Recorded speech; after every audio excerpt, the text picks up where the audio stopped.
अभी हम लोग देखते हैं हर एक एनाटॉमिकल लैंडमार्क्स का क्या क्या है definition.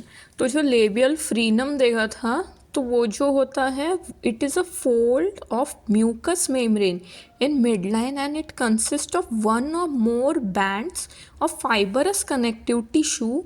The labial notch of denture must be wide enough and deep enough to allow the frenum to pass through it. यानी कि जो लेबियल फ्रीनम है, जो हम लोग को मैक्सिलरी मैंडिबुलर दोनों में है, वो एक म्यूकस मेम्ब्रेन का फोल्ड है जो मिड लाइन के पास है, जो कंसिस्ट कर रहा है एक से ज़्यादा फाइबरस कनेक्टिव टिश्यू के बैंड्स. और labial notch of denture must be wide enough and deep enough to allow the frenum to pass through it. यानी कि जब हम डेंचर बनाते हैं पेशेंट में, तब वो इतना मतलब वाइड इनाफ होना चाहिए ताकि वो फ्रीनम को अलाउ करे वहाँ से पास होने को. लेबियल वेस्टिब्यूल या लेबियल सल्कस, ये भी कॉमन है मैक्सिलरी मैंडिबुलर में. तो ये जो है, ये है कि area of oral cavity which extends between right and left buccal frenum and is bounded on one side by residual alveolar ridge and other side by upper lip. It is a limiting structure. The depth and the thickness of upper impression should be sufficient so that denture flange should have adequate height and would reach the reflecting mucous membrane of vestibular sulcus of proper thickness to get proper support.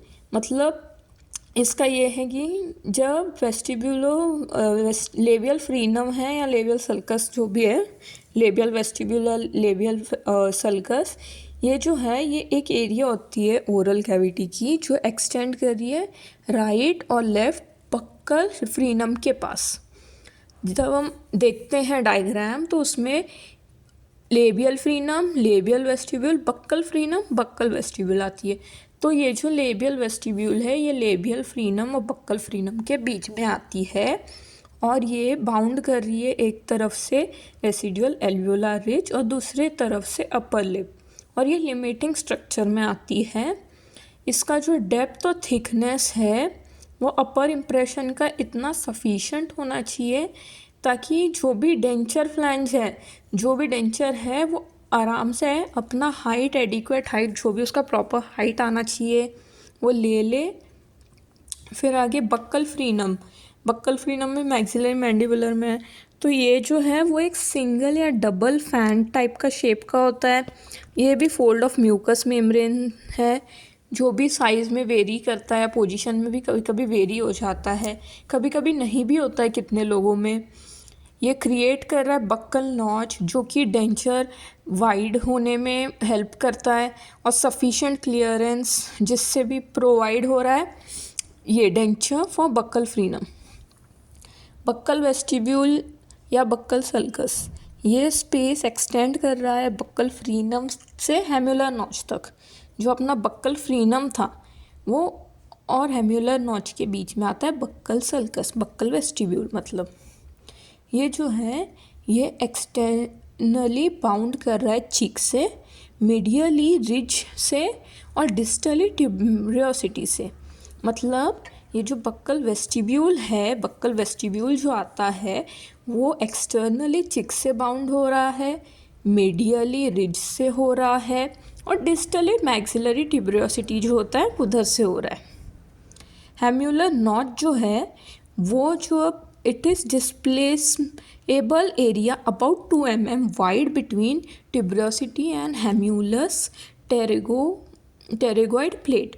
यानी कि जब maxillary ट्यूबरियोसिटी अपनी होती है, जो secondary stress bearing area है, वो उसके जस्ट साइड के मीन्स जस्ट पीछे के साइड पे हेम्युलर नॉच होता है जो कि हम लोग थोड़ा बहुत हिला सकते हैं, डिस्प्लेसेबल होता है, 2 mm से वाइड होता है.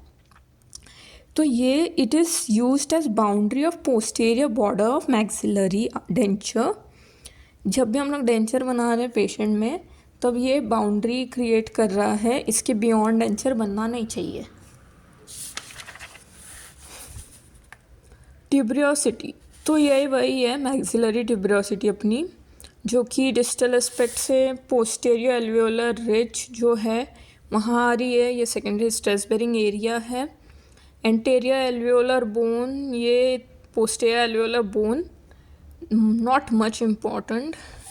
इंसिसिव पैपिला ट्रायंगुलर पैड है, फाइबरस कनेक्टिव टिश्यू है। और बाकी इंसिसिव फोरामेन पास हो रहा है, इसमें से नेज़ो पैलेटाइन नर्व्स पास हो रहे हैं, ब्लड वेसल्स पास हो रहे हैं। ये जो है इसका इम्पोर्टेंस दिया है कि it should not be displaced और कंप्रेस्ड ड्यूरिंग इम्प्रेशन मेकिंग। और impression making relief for incisive papilla should be provided in the denture to prevent impingement of nasopalatine nerve and vessels। तो काफ़ी बार क्या होता है, जब हम डेंचर ले रहे हैं पेशेंट में, तब हम लोग उसको इतना प्रेस कर देते हैं इंसिसिव पैपिला वाले एरिया के पास से कि वो पूरा प्रेस होके उसके नेसोपैलेटाइन नर्व्स पूरा ऐसे सुन हो जाते हैं। बोलते हैं ना, सुन हो जाना मतलब पूरा वहाँ से उसके ब्लड वेसल्स, ब्लड फ्लोइंग सब स्टॉप हो जाता है। तो पेशेंट को कोई सेंसेशन ही नहीं होता है, नमनेस टाइप आ जाती है उधर। तो वो नहीं होना चाहिए, हमें ध्यान दे के इम्प्रेशन लेना है। आगे पैलेटाइन रूगे जो है, they are raised areas of dense connective tissue radiating from mid line in the anterior 1/3 of palate. इसका इम्पोर्टेंस है कि considered to be secondary stress bearing area and hence should not be distorted in the impression making। Mid palatine raphe, ये जो है present होता है mid line of palate and is the junction of palatine process of maxilla, often traced and is covered by only one thin layer of mucus। इसका importance है कि relief must be provided in this region while making impression. तो जैसे कि हमने incisive papilla में देखा था, same for mid palatine raphe, जब भी हम डेंचर का इम्प्रेशन ले तो थोड़ा सा इसमें भी रिलीफ देना है। फोविया पैलेटिना जो है वो जस्ट मिड पैलेटाइन रैफे के पीछे की तरफ है। तो इसमें क्या है कि near the mid line of palate होता है and form by coalescence of mucosa gland ducts. ये जो है ये यूज़ होता है for location of border of denture posteriorly. जब हम पोस्टीरियरली देखें तो हम लोग गाइड कर रहे हैं कि पोस्टीरियरली हम लोग का इम्प्रेशन मीन्स कैसा आया एंड ऑल, कितना ज़्यादा होना चाहिए या कम होना चाहिए, ज़्यादा होना चाहिए, जो भी है। वाइब्रेटिंग लाइन ऑफ पैलेट यानी कि जो PPS एरिया, सबसे इम्पॉर्टेंट क्वेश्चन में PPS एरिया हो गया, लेबियल फ्रीनम, बक्कल वेस्टिब्यूल, ये सबसे इम्पॉर्टेंट क्वेश्चंस हैं। तो mid line of palate, it is a line across the palate that marks the beginning of motion in the soft palate when the patient says ah. तो जब भी हम impression ले रहे हैं मैक्सिला का, तो हम लोगों को पेशेंट को बोलना है कि आप बोलो आ, जिससे कि ये भी कवर हो जाए, क्योंकि इसके बियॉन्ड डेंचर बनना नहीं चाहिए। PPS एरिया की गैग रिफ्लेक्स ना हो, गैग रिफ्लेक्स यानी कि सिर्फ वॉमिटिंग टाइप ना आ जाए पेशेंट को। फिर ये एक्सटेंड कर रहा है one pterygomandibular notch to the other. फिर an anterior vibrating line limits the posterior boundary of upper denture. तो ये वही है, labial frenum, labial vestibule, buccal frenum, buccal vestibule, वही सब मैंडिबुलर के लिए ये। अभी इसमें एक्स्ट्रा क्या है कि रेट्रोमोलार पैड एरिया जो लिमिटिंग स्ट्रक्चर है वो पियर शेप्ड होता है। फिर क्या है, triangular pad is soft pad of tissue present at the distal end of lower ridge. This pear-shaped pad refers to the area formed by residual scar of third molar and retromolar papilla. Retromolar pad lies posterior to the pear-shaped pad and there is structural difference between them. Mandibular denture should terminate over the distal edge of pear-shaped pad, covering the retromolar pad also to achieve posterior border seal pad. Posterior border seal pear-shaped pad is considered to be most important for support of lower denture. Reason is that it is situated in the area of bone that rarely resorbs, यानी कि रेट्रोमोलर pad जो है एक limiting structure है, 2 pear shaped है, triangular pad है, 3 soft pad tissue present है distal end पे और लोअर रिज के पास। ये जो है वो एरिया फॉर्म कर रहा है रेसिडुअल्स का थर्ड मोलार आने के लिए। जब भी अपना विजडम टूथ थर्ड मोलार आता है तो उधर एक स्कार से रेट्रोमोलार पैड के एरिया के वहाँ पे दिख जाता है अपने को कि थर्ड मोलार आ रहा है। इसके बाद ये जो है ये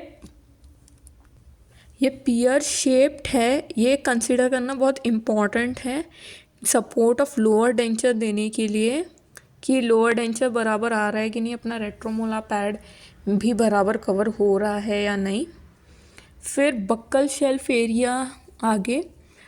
buckle shelf area most important consider to be primary stress bearing area in mandibular denture, and it should be covered completely by making impression area located posterior to the buccal frenum and extend from the crest of alveolar ridge to external oblique ridge of mandible and posteriorly to retromolar pad. It ranges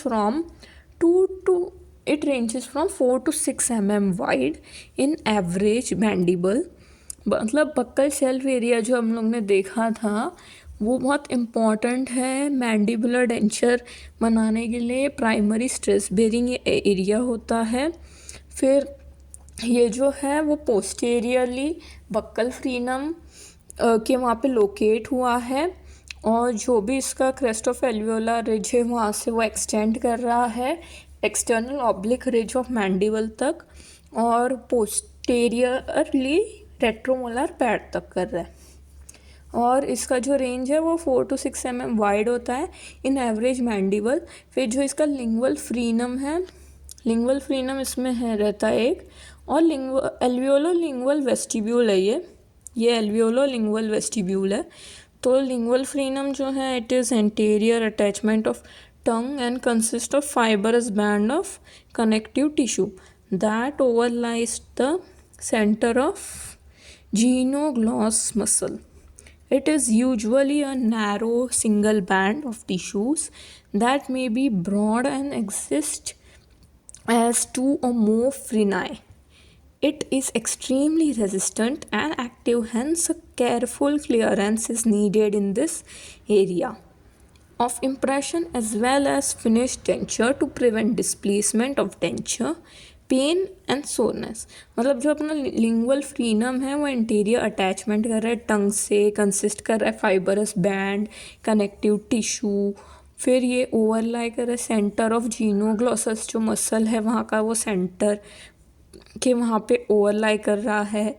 फिर ये usually ये एक narrow single band of tissue बनाता है जो exist कर रहा है 2 या मोर फ्रेनाए से, मतलब फ्रीनम जो होता है उसका प्यूरल फॉर्म फ्रेनाए।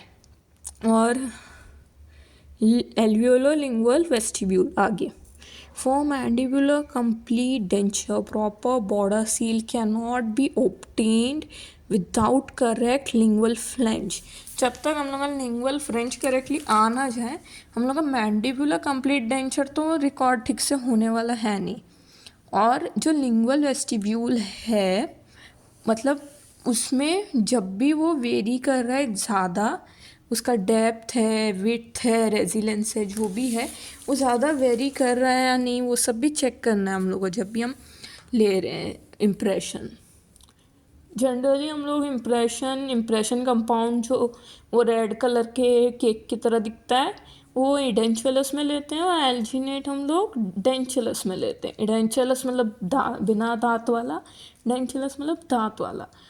पार्शली डेंचुलस मतलब जिसके पास थोड़े बहुत दांत हैं और थोड़े बहुत चले गए। कोई केसेस एकदम होते हैं जिसमें हम लोग डेंचुलस में भी एल्जिनेट यूज़ करते हैं, लेकिन एल्जिनेट ज़्यादा करके तो डेंचुलस में यूज़ करते हैं। जो भी परफोरेटेड ट्रेस होते हैं यानी कि होल वाले वो इसके लिए यूज़ होते हैं। जो भी परफोरेटेड ट्रेस होते हैं अपने वो अपने इसके लिए यूज़ हो रहे हैं, जो भी एल्जिनेट मटेरियल है एडेंचुलस पेशेंट का।